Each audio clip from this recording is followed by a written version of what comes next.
And so key symptoms that I'm looking at, this person has about 75 different symptoms, but I'm picking up a malarial pathogen. I'm picking up Babesia. And the reason why I'm picking up Babesia is because I'm seeing things like sharp pain in the chest. That's a Babesia type of symptom. Sensations of shards of glass in the body. That's also Babesia. Feels like the body's on fire. That can be Babesia and or Bartonella. So Bartonella is also another malarial type of pathogen.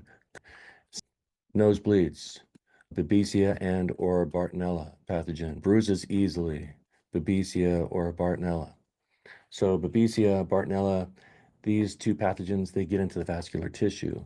And the spleen is also weak. And when the spleen is weak, then the integrity of the vessels are are shot. And so when people get bumped, it's easier for them to get bruised. Hair loss. Hair loss could be a malarial type of infection. And I say could, but it points to the possibility of that direction. So we're going to highlight it. And the reason why is because malarial type of infections get into the red blood cells. They consume our iron, oxygen, and hemoglobin. Iron becomes deficient. One of the first things that's going to happen with iron deficiency is hair loss because iron is needed everywhere in the body. And so the body starts to consider, okay, what's not needed so everything else can have its sufficient iron. And so the hair is not needed. And so then the hair goes, and that's one of the reasons why people can get hair loss. Doesn't have to be the reason, but it's something to consider. This patient has drenching night sweats. That's also malarial infection, Babesia and or Bartonella. Calf cramping, Babesia and or Bartonella. Typical symptoms of Babesia and Bartonella. Gripping, aching, pain in the chest region. Same, Babesia, Bartonella. Ear pain, tinnitus. Same, Babesia and or Bartonella.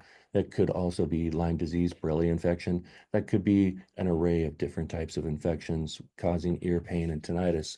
But Babesia and Bartonella is one of those. Shortness of breath often. That is a classic malarial type of presentation. Air hunger, shortness of breath. So what's happening is the oxygen in the red blood cells are being consumed. And so when that happens, people have this air hunger. They're not getting enough oxygen. And so they have shortness of breath, they have air hunger, they're trying to get more oxygen because the pathogen is consuming the oxygen in the red blood cells. So that's why people get shortness of breath. And shortness of breath follows with anxiety. When people don't have enough oxygen in the blood, they get anxiety and they also get tachycardia.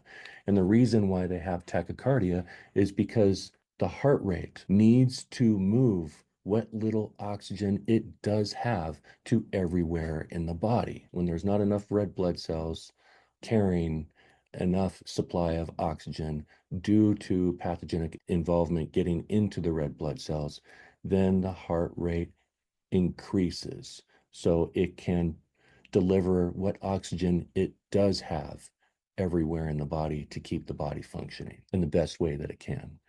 Difficulty swallowing, that's not necessarily, doesn't have to be a Babesia or Bartonella infection.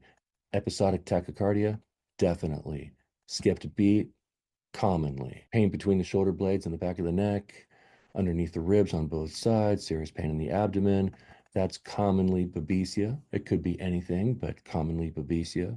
Slow urinary flow, can't control the muscles to pee, numbness and tingling in the fingers and the feet. That could be anything. Sharp shooting electrical pains.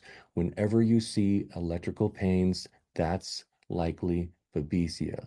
When people have electrical shock like pains in the body that accompany skipped beats, tachycardia, shortness of breath, ear pain, tinnitus, gripping chest pain, calf cramping, occasional night sweats, severe anxiety, hair loss, bruises easily, nosebleeds, sharp pains in the chest, we are looking at Babesia, people.